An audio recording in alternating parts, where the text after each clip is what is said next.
David Lang, I'm glad we could get together to talk about Note to a Friend, which will have its world premiere at the Prototype Festival. And before we talk about that specific work, I want to go reference something a different Japanese writer wrote, Haruki Murakami, who said, "Death is not the opposite of life, but a part of it." What is your personal relationship to death, and did that perspective inform your writing for Note to a Friend? Well, death is sort of my favorite subject. I think what happens when you're a composer is you spend a lot of time in your studio by yourself. Like that's kind of like, for me, the great gift of being a composer is you get to spend time in your studio with no one else around, and your mind focuses on the things that it wants to focus on. And I always end up thinking about death, because not because I'm morbid or morose or whatever, but because I'm genuinely curious. I have no idea what is coming. And my family upbringing was very dark. So my mother was a refugee from Nazi Germany. I had a brother who died when I was very young. So death was a big accompaniment to my childhood. And so it definitely was a big part of my life growing up. And so I think what that made, the way that affected my work was when I started making music, I started thinking, well, death is sort of like the most important topic that music can deal with. We have things which are just entertainments, or things that are about love, or things that are about other kinds of feelings or experiences. But when you think about it, love is just something that you have to distract you from what's going on, with your death, right? And when you're dancing, it's like you have music to dance by, and if it's exciting enough, you can forget for a moment that you're going to be dying. So there's a way in which death can end up being the most important subject that art can deal with. So for me, I definitely, as you know from The Loser, right? What is The Loser about? It's about someone who kills himself because he can't deal with the fact that he can't be as good as someone else doing something. And my piece, Death Speaks, which is trying to, figure out what the core of Schubert is, which is death. So, but again, I'm a happy person. So I'm not trying to be miserable, but it's definitely been a frequent accompaniment to my life. Right. Now, I saw an interview that you did with 15 questions, and unfortunately, there wasn't a date on it. So I don't know how recently this was, but you said the biggest creative challenge for me, and probably for anyone in a creative field, is committing to make work before you know if you can actually do it. At what point did you realize you actually could do Note to a Friend? Well, one of the things that's really great about pieces with text, operas, songs, choral works, if they have a text, then you read the text, you think about the text, you rewrite the text, you adjust the text. All that time, what you're doing is you're using the words and combining them and recombining them to figure out if you believe something and what you believe, and if you have an opinion about something, and if that opinion is interesting. So with Note to a Friend, I started rewriting the text. So that's exactly what happened. Is I thought the job for this piece was, it began with the assignment from the Japan Society to find something that was related to Japan. So I thought, I'll take a Japanese text by a writer I love, Akutagawa, and I will rewrite it until I find something interesting in it. So I took this text, I started rewriting it, and then I realized in this text, which Akutagawa uses, it's just the letter that he writes to a friend of his explaining what he's thinking about the possibility of killing himself. I determined for myself that what was interesting to me was the idea that someone would have killed himself and would now be coming back to let us know, well, what's his life like?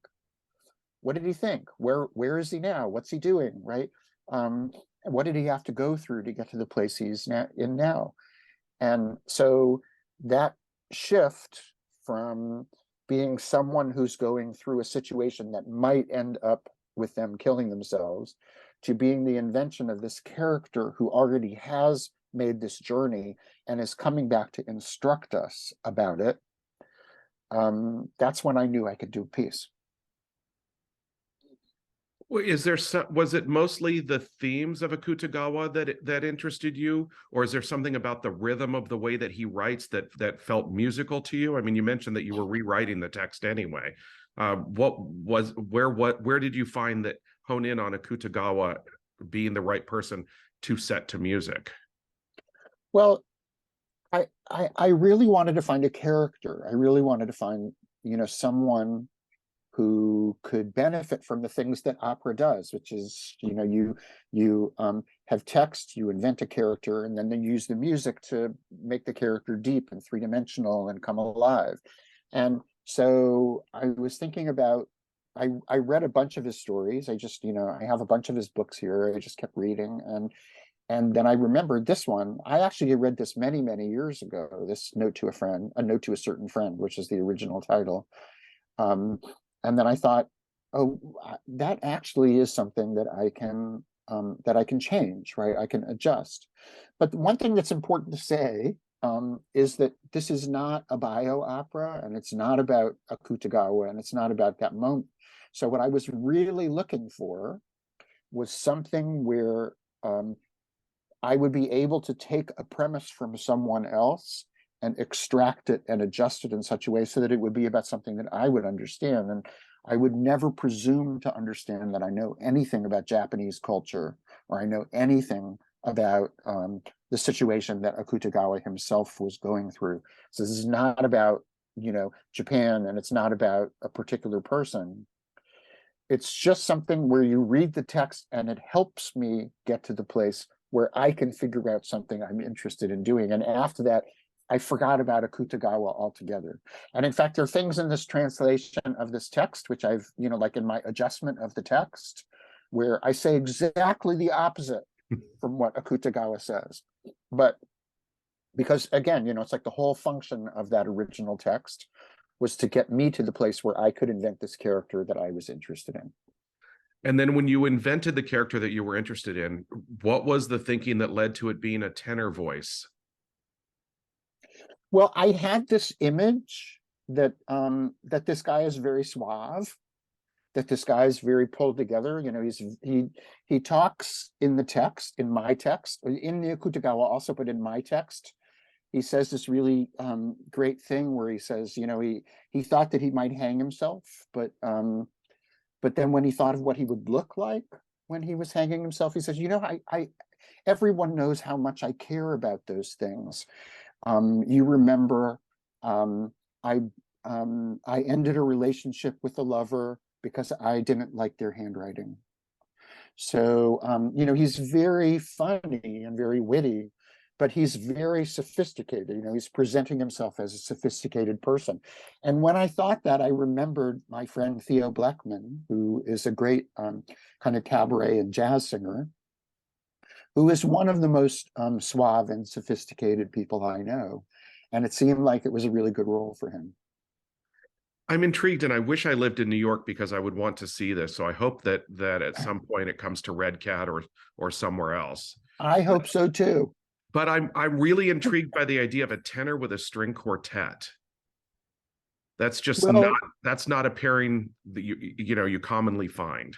It's true, but the thing about singers, especially singers in opera, is that the more I work in opera, the more I realize that singers are not vocal ranges or vocal types or any of those things that kind of group people together. That every singer is an individual. Every singer is unique with their own gifts and their own neuroses and their own abilities and things they can do and things they can't do that have nothing to do with their range. And so I really think this piece was written just for Theo, although I think other people would be happy doing it. But for me, it really helped that I've worked with him so much and I know his voice so well. It's interesting when I think of some of the great pieces of classical music that have dealt with death. I obviously think of Mahler. I think of Schubert, but I'm thinking of pieces that don't use the human voice. What does the human voice bring to these themes that the absence of a human voice does not? It brings our focus. It brings the ability to look at someone and see these emotions, feel these emotions from ourselves, and our ability then to project them on the person in front of us. So I think one of the things that happens in opera, which is why we like opera so much, is that these people, if everything works right, if the music is good and the staging is good and the acting is good and the singing is good, we can actually project ourselves into the people on stage, and those emotions that that person is going through, the emotions that they're going through become things that are available for us to go through as well, and or to at least consider. So so I think that that's what we get. It's like when you hear things in Schubert that are about death, or Mahler, well, I mean, some of those things are devastating, like the opening of the 10th symphony or whatever is like devastating, right? Even though it's just an arrangement. I mean, it's an orchestration after his death, but these things are devastating, right? But the thing that happens when you see a person going through a problem is you watch that person and you go, that person could be me, right? That person actually, I could be that person. I could be going through that situation. Maybe there's a message here for me, or something I can learn, or something I can feel. To me, there's something very immediate about it, which abstract music doesn't have. Yesterday, I had lunch with a colleague of mine who's turning 60 on Saturday, and he's having some real anxiety about it. Now, I've already crossed that threshold. I've dealt with the post 60 and all, but he was very concerned about how things seem to be going faster and things feel different as we get older. And I'm wondering how much your view of getting older influences both the selection of the material that you want to do, and particularly a piece that, as the Prototype Festival calls, addresses our eternal human fascinations with death, love, family, and suicide. Well, I definitely think time goes faster. I will say being able to go half price on the subway is a real perk, and I really appreciate that. So there are some pluses to aging.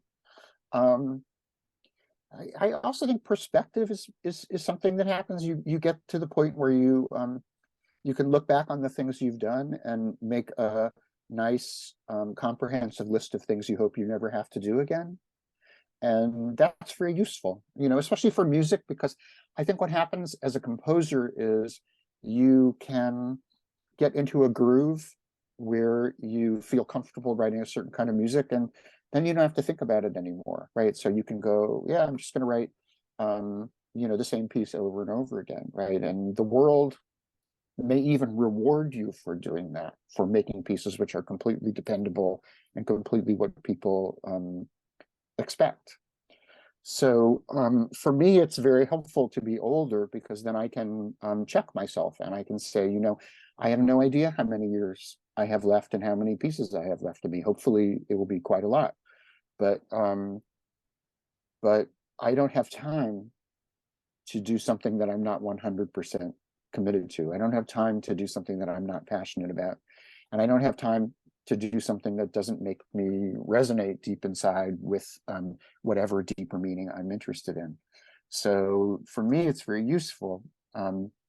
Age is clarifying. You've seen enough of things to know what you like and what you don't like. And it also means if you can exert even the tiniest control over having more of what you like than what you don't like, that's really a gift. In this piece, notes to a certain friend that Akutagawa wrote, it is about a person explaining why they killed themselves or why they might kill themselves. Akutagawa himself killed himself.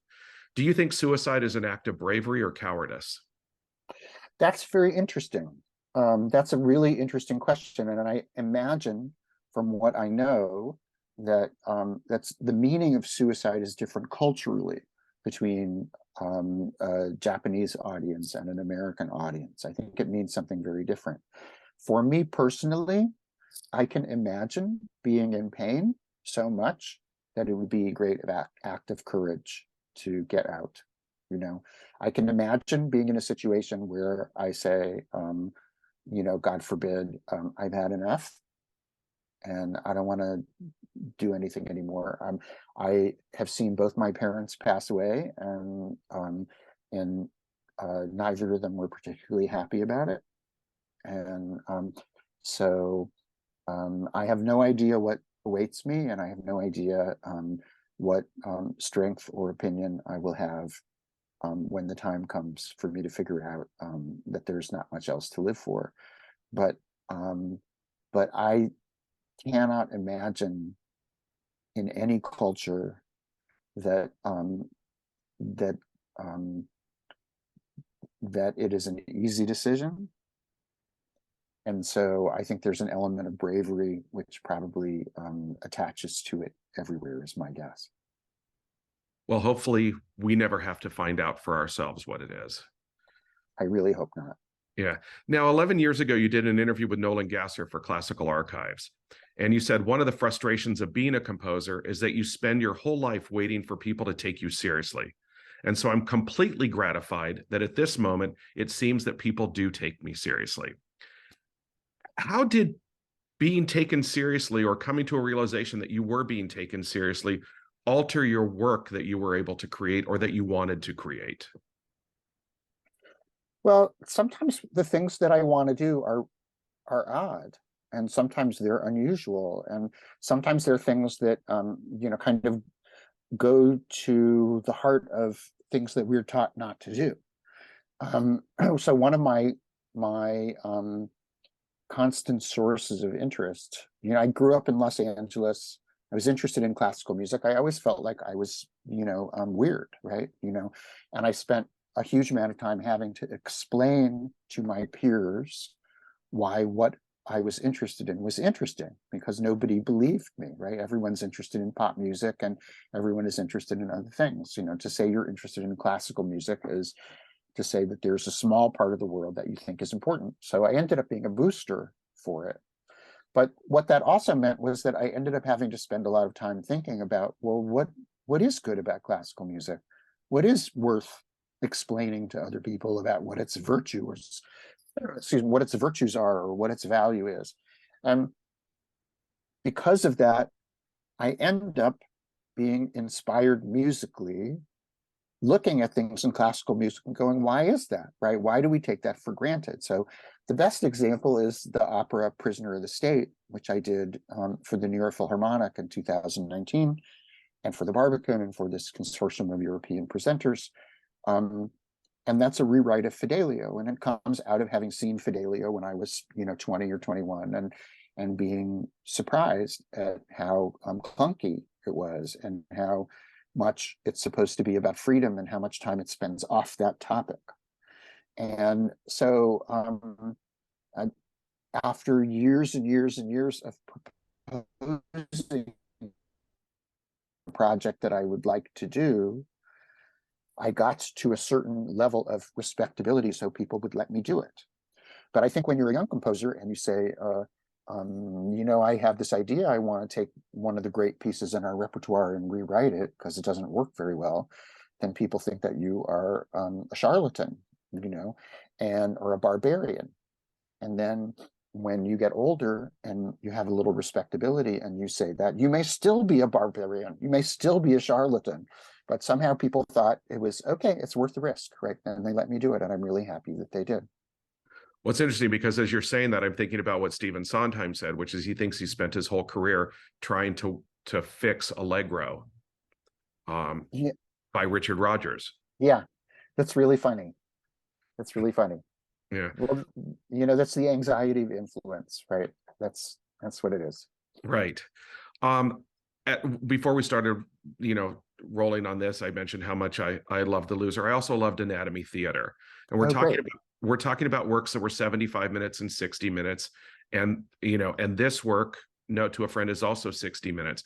And I'm wondering if you feel like you are writing towards what is best for the project at hand, or if there is a thought process that says we live in a society with endless distractions and we need to keep things tighter, and more concise for a contemporary audience to be willing to sit there. I'm writing for as long as my attention will last. So if I'm an emblem of the decay of our attention span, then maybe it's a general thing. But for me, it's I always have a problem with intermissions, and I always have a problem with anything that breaks the flow of how an experience works. In my pieces that are in separate movements, I have specific timing between movements. So the Little Match Girl Passion, which is this giant choral piece, which is in 15 individual movements, the time in between each movement is specifically measured and timed, right? So once you start, it has to go straight through to the end. And the reason why is because it's really hard to get energy back once you lose it.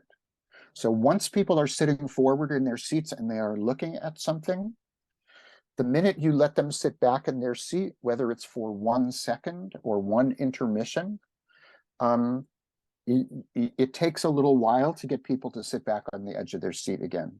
So for me, the experience I want to have as a listener is the one where I am sitting on the edge of my seat for as long as I can until the experience is over. So I'm not an intermission fan, and pieces last as long as they need to last. So this one, is 60 minutes, and Prisoner 75 minutes, and I probably wouldn't make a 3-hour piece that was sitting there without an intermission, but I might. I don't know. If I can figure out how, I would. In fact, now that I've said I won't, I probably will. Well, I sat through all 4 hours of Einstein on the beach without getting up, but that required not drinking anything for 2.5 hours before it started. I have to say, I took my kids to see it, and we smuggled food in, and it was just a fantastic evening in the theater. Yeah, it is. It is. Well, I want to finish by asking you about something that Akutagawa wrote. And given how dark a lot of his material was, there is a line in The Life of a Stupid Man that I really love. He said he wanted to live life so intensely that he could die at any moment without regrets. Have you lived your creative life as intensely as Akutagawa writes about? God, that's such a great question. And that's something that everybody has to ask themselves. I hope so. I don't know, actually. That's a really good question. I don't think I've lived anything very intensely, but I have a long list of pieces I'm still hoping to finish. So it could be that I have intensity to come. Well, and I do have to follow up on that. You say that pieces that you still need to finish. Does that mean you've already begun work on them? I've already begun thinking about them. So I haven't found anyone to commission some of these, but I have a long list of pieces that I want to write, and I have things that I'm really curious about, and problems to solve, and challenges to meet that I'm curious about. And it's I always tell my students that no one is going to commission you to write the piece that you want to write unless you ask them. So people commission you because they have an idea of what their needs are, right? They say, we need a 10-minute piece, for orchestra that does this, right? Because that's what they need, right? But there's no reason why what they need is what you need. And how will you know the difference unless you pay a lot of attention to what you need? So I have a long list of projects I need to accomplish before I can shuffle off the mortal coil. And so that's why I haven't started them, but I've started them enough to think that they're fun. Well, good. Well, I look forward to being able to experience as many of them as possible. Thank you so much, Craig. I really appreciate it. Yeah, thank you. I had a really good time, and I hope the world premiere of Note to a Friend goes off beautifully. Thank you very much.